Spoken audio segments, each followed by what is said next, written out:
ఇది ఈ నాగరిక ప్రపంచం. నేను చాలాసార్లు ఇక్కడ మంత్రులుగా ఉన్నాం, నేను కూడా ఎప్పటి నుంచో చూశాను. ఫర్నిచర్ అనేది చాలా చిన్న విషయం. ఒకవేళ ఏదైనా ఫర్నిచర్ ఉంటే సెటిల్ చేస్తారు, నామినల్ ఎక్స్పెండిచర్ వేసి వాళ్ళు కావాలంటే తీసుకుంటారు, లేకపోతే మనం గవర్నమెంట్ బ్యాక్ తెచ్చుకుంటుంది. అలాంటి చేశారు.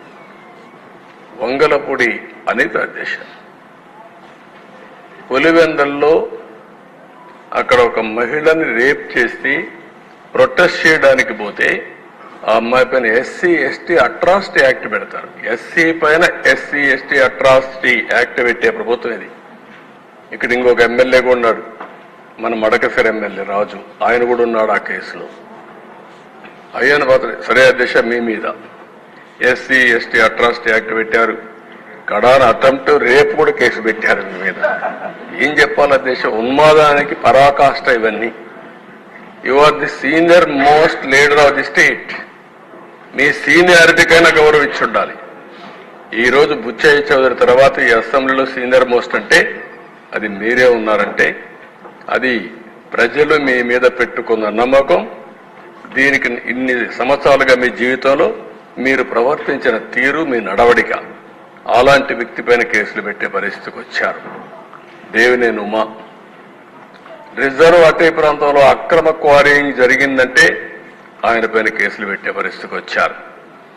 అశోక్ గజపతిరాజు రామతీర్థం, వాళ్ళ పూర్వీకులు కట్టించిన టెంపుల్, రాముడి తలదీసేశారు.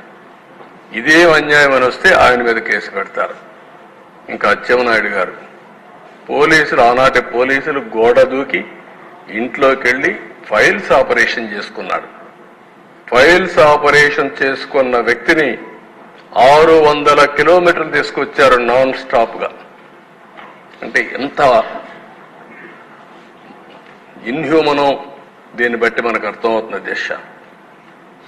పొంగూరు నారాయణ, ఆయనకి ఏ సంబంధం లేదు, ఆ కాలేజీ కూడా సంబంధం లేదు, ఆయనే ఫౌండర్ ఉండొచ్చు, ఇప్పుడు పెట్టాడు. క్వశ్చన్ పేపర్ లీక్ అయిందని దానికి సంబంధం లేని దానికి ఆయన కేసు పెట్టి మొత్తం రాత్రి ముగ్గుళ్ళు ఎక్కడెక్కడో హైదరాబాద్ లో ఉంటే అధ్యక్ష ఉన్న పడంగా దొంగను పట్టుకొచ్చారు. దొంగను కూడా పట్టుకురావాలంటే కొంచెం జాగ్రత్తలు తీసుకుంటాం, కానీ అది కూడా లేకుండా కారులో పోతా ఉంటే కిడ్నాప్ చేసినట్టు కిడ్నాప్ చేసి తీసుకొచ్చి ఇష్టానుసారంగా దిప్పే పరిస్థితికి వచ్చారు. ఇంకా రఘురామకృష్ణరాజు, ఆయన విమర్శలు, ఆయన ఆ పార్టీలో ఉన్నాడు. ఆ రోజు ప్రజాస్వామ్యం ఎంత ఇది ఉందంటే ఆయన ఏదో ఒకటి విషయాల్లో డిఫర్ అయ్యాడని పోలీసులు అరెస్ట్ చేసి లాకప్ లో చిత్రహింసలు పెట్టి కడాన ఆయన్ని ఎన్ని విధాలు చేయాలని ఆ రోజు చెప్పేవారు. అదే చూడాలి, అవన్నీ కన్ఫర్మేషన్ రావాలి. కానీ ఆయన లాకప్ లో పెట్టి కొడతా ఉంటే ఆనాటి ముఖ్యమంత్రి ఆ ఫోటోలో చూసి, వీడియో చూసి పైశాచిక ఆనందం పొందారంటే ఇంకేమన్నా అధ్యక్షతని, ఏం మనుషులు వీళ్ళు. అంటే ఒక ఎంపీని తర్వాత ఏదో ఆ రోజు సుప్రీంకోర్టు ఏదో ఆర్డర్ వచ్చింది, హైదరాబాద్ లో మిలిటరీ హాస్పిటల్ పంపించారు, వాళ్ళు కూడా ప్రూవ్ చేశారు. తర్వాత దిశ ఒక ఎంపీ 5 సంవత్సరాలు నియోజకవర్గానికి పోని ఎంపీ ఈ దేశంలో ఎవరన్నా ఉన్నారంటే అది కూడా ఒక రికార్డ్, రఘురామకృష్ణరాజు. ఎవరు ఉంటారు అధ్యక్ష? అంటే ఒక ఎంపీకి సొంత నియోజకవర్గంలో కూడా సెక్యూరిటీ లేదు, ఎళ్లలేడు. ప్రధానమంత్రి వచ్చాడు అధ్యక్ష. ఆయన పాప హైదరాబాద్ నుంచి రావడానికి ఆ రోజు ట్రైన్లో బయలుదేరాడు. బయలుదేరితే బేగంపేటకు వచ్చిన తర్వాత ఆయనకు మెసేజ్ వచ్చింది, నువ్వు ఈ ట్రైన్లో పోవద్దు, ఈ ట్రైన్లో పోతే నీ భోగి ఏదైతే ఉందో దానికి అగ్గిపెట్టి చంపేస్తారంటే సత్యనపల్లి దగ్గర ప్లేస్ కూడా చెప్పి పలాని ప్లేస్ లో రెడీగా ఉన్నారు, ఇది యాక్సిడెంట్ కింద క్రియేట్ చేస్తారు అంటే బేగంపేటలో దిగిళ్ళిపోయారంటే అది కూడా ప్రధానమంత్రి ప్రోగ్రామ్ కూడా పోలేకపోయిన పరిస్థితి ఒక ఎంపీకి ఉందంటే ఇంకా లా అండ్ ఆర్డర్ ఎక్కడుంది అధ్యక్ష? నెక్స్ట్ ఇది కొన్ని ఎగ్జాంపుల్స్ అధ్యక్ష. కొమ్మారెడ్డి పట్టాపైన దాడి, ఆ కాళ్లపైన చూడనట్టు కొట్టారు. ఇంకో పక్క బ్రహ్మారెడ్డి. ఆ రోజు ప్రతిపక్షంలో ఉండే ఒక సభ్యుడు మా ఇంటి మీదకి వచ్చాడు. ఎక్స్ప్లెనేషన్ ఏంటి అధ్యక్ష, నా అపాయింట్మెంట్ కోసం కర్రలు వేసుకొని వచ్చాడంట. అంటే ఎంత అర్థమో అర్థం కాదు. నేను ప్రతిపక్ష నాయకుడిని, నువ్వు ఒక వేరే పార్టీ ఇది, మా ఇంటికి నువ్వు ఎందుకు రావాలి? వస్తే ముందు నాకు చెప్పాలి, నా పర్మిషన్ తీసుకోవాలి. కనీసం చెప్పకుండా వచ్చి ఇది చేస్తే, ఆనాటి డీజీపీ ఒక మాట అంటాడు అధ్యక్ష, నేను అమరావతికి వస్తామంటే నా మీద చెప్పులు రాళ్లతో దాడి చేశారు. ఆయన స్టేట్మెంట్ ఇస్తాడు డీజీపీ. ప్రజాస్వామ్యంలో ప్రజలకు కోపం వచ్చినప్పుడు భావ స్వేచ్ఛ ఉందని ఒక స్టేట్మెంట్ ఇస్తాడు డీజీపీ. అదే మరి దీనిపైన కూడా వాళ్ళు స్టేట్మెంట్ ఇచ్చే పరిస్థితికి వచ్చారు. మొన్నే పుంగనూరులో రామచంద్ర యాదవ్ ఇంటిపైన దాడి చేయడం, టీడీపీ నేత గాంధీ ఇంటిపైన దాడి చేసి ఆయన కన్ను పోగొట్టడం, ఇవన్నీ కూడా దేశ కొన్ని సంఘటనలు నేను పెడుతున్నా, కొన్ని వందల సంఘటనలు ఇలాంటి జరిగాయి. నెక్స్ట్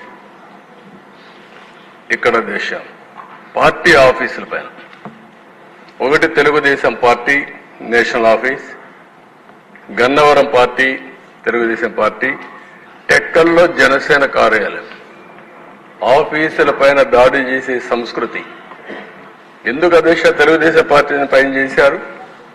గంజాయి పెరిగిపోయింది, డ్రగ్స్ పెరిగిపోయినాయి అని నిరసన తెలియజేసి ప్రెస్ కాన్ఫరెన్స్ పెడితే మీరు ప్రెస్ కాన్ఫరెన్స్ పెడతారా అని చెప్పి దాడి చేసే పరిస్థితికి వచ్చారు అధ్యక్ష. దానిపైన 2 రోజులు నేను నిరసన చేశాను, ఢిల్లీకి పోయి కూడా రిప్రజెంట్ చేశాను. నిన్నటి వరకు కేసు పెట్టే పరిస్థితి లేకుండా ఇప్పుడిప్పుడు కేసులు పెట్టే పరిస్థితికి వచ్చాం. నెక్స్ట్ అధ్యక్ష 1-2 కాకుండా మీరు చూస్తే తోట చంద్రయ్య చాలా దారుణంగా ఇంటి ముందర నడి రోడ్డులు ఎంత పైశాచికంగా మాట్లాడారంటే, జై జగన్ అని చెప్పు వదిలిపెడతాం మా పార్టీలో చేరమంటే అప్పుడు కూడా జై తెలుగుదేశం, జై చంద్రబాబు అని చెప్పి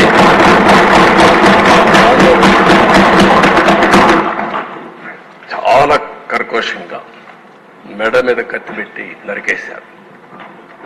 అయినా కూడా ప్రాణత్యాగం చేశాడు కానీ రాజీ పడలేదు. అలాంటి కార్యకర్తలు కూడా ఉన్నారంటే మనం గుర్తుపెట్టుకోవాలి. రాజకీయంలో మనం అందరం ఈ విలువలు కాపాడుకోగలిగామంటే అలాంటి కార్యకర్తలే కారణం. కంచర్ల జాలయ్యని టీడీపీ కార్యకర్తని పల్నాడులో దారుణంగా చంపేశారు. కడప జిల్లా ప్రొద్దుటూరులో నందం సుబ్బయ్య అవినీతి జరిగిందంటే ఆ సైట్ దగ్గరికి పోయి ఆయన ప్రెస్ కాన్ఫరెన్స్ చెప్తే అతను దారుణంగా ఆనాటి ఎమ్మెల్యే దాడి చేపించి చంపించే పరిస్థితికి వచ్చారు. ప్రకాశం జిల్లా సిద్ధవరంలో పి మునుస్వామి, అదే మరిగా గుంటూరు టీడీపీ యువనేత షేక్ హుస్సేన్ పైన దాడి చేసి చంపారు. ఇంకో పక్కన దేశ యుద్ధనపూడిలో కారుమంచి చౌదరి పైన దాడి చేసి చంపేసే పరిస్థితికి వచ్చారు. శ్రీనివాసులు రెడ్డి వైసీపీ గుండాలు కిడ్నాప్ చేసి చంపేశారు.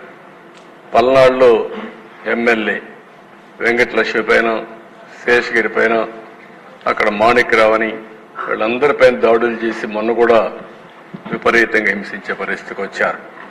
నేను అడుగుతున్న ఈ సందర్భంగా వాళ్ళ పార్టీకి సంబంధించిన 2 కార్యకర్తలు మొన్న గంజాయి దాగి ఆ గంజాయి మత్తులో చంపాడని వాళ్ళ మాజీ ఎమ్మెల్యే ఒప్పుకుంటే దానిపైన ఈ మాజీ ముఖ్యమంత్రి ఢిల్లీకి వెళ్లి లా అండ్ ఆర్డర్ ఫెయిల్ అయిందని చెప్పే పరిస్థితికి వచ్చాడు.